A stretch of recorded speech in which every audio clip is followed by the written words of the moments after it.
Sharing is caring. दोनों भाई नाश्ते की टेबल पर बैठे थे।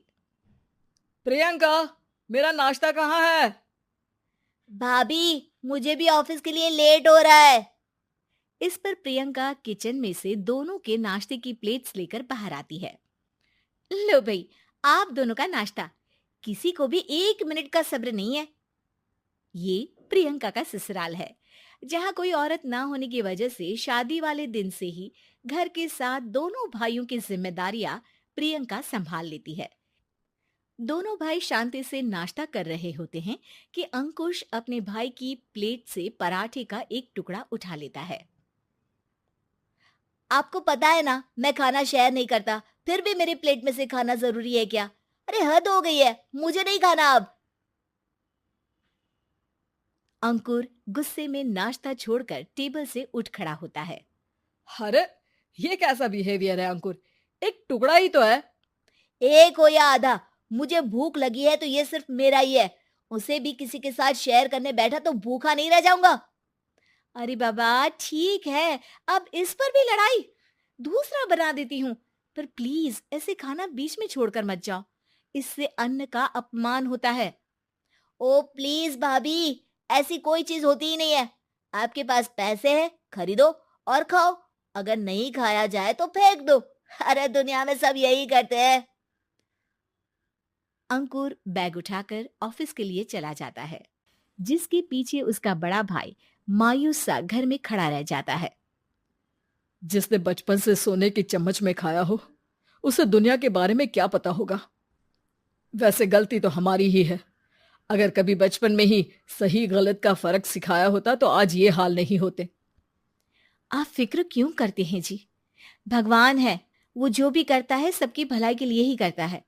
और जब वो चाहेंगे तो अपनी तरह से अंकुर भैया को भी सब कुछ सिखा देंगे।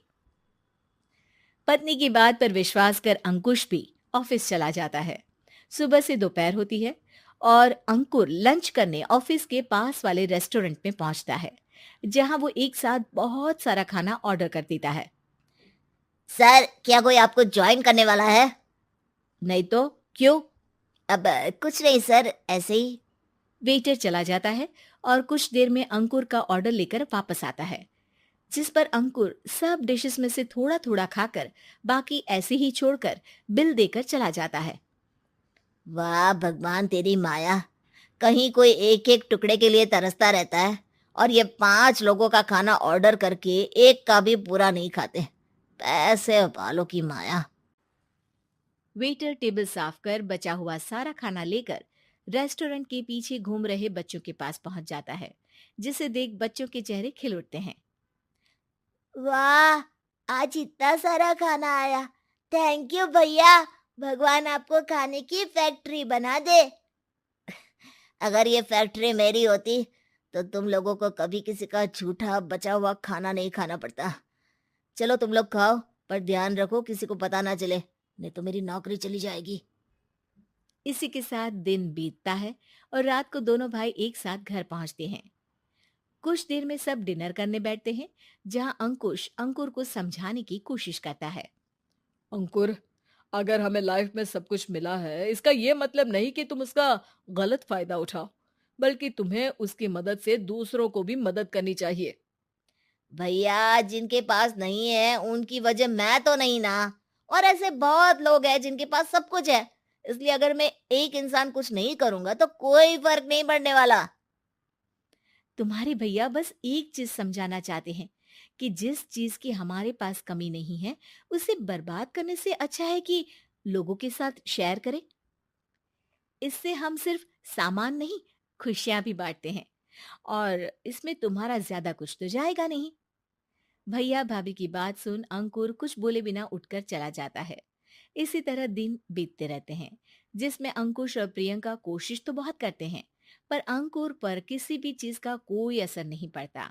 एक दोपहर अंकुर सैंडविच खाते हुए सड़क के किनारे चल रहा होता है। तभी उसकी नजर आइसक्रीम वाले पर पड़ती है और वो सैंडविच सड़क किनारे फेंक आइसक्रीम खरीदने पहुंच जाता है।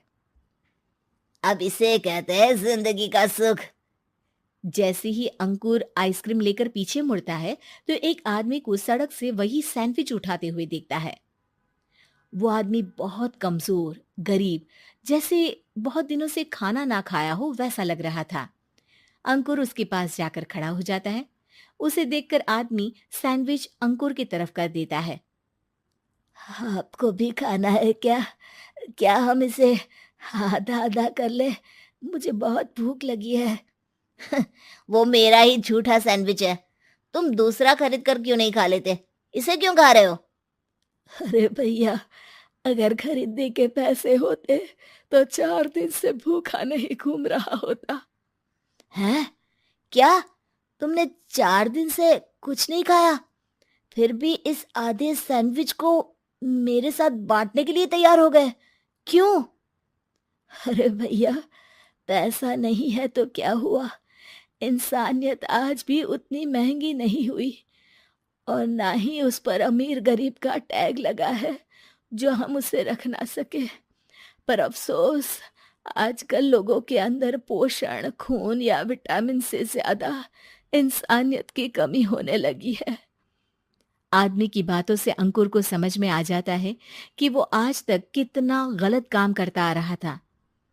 इसके बाद से वो अपनी किसी के साथ शेयर नहीं करने और खाने को बर्बाद करने वाली आदत को छोड़ देता है।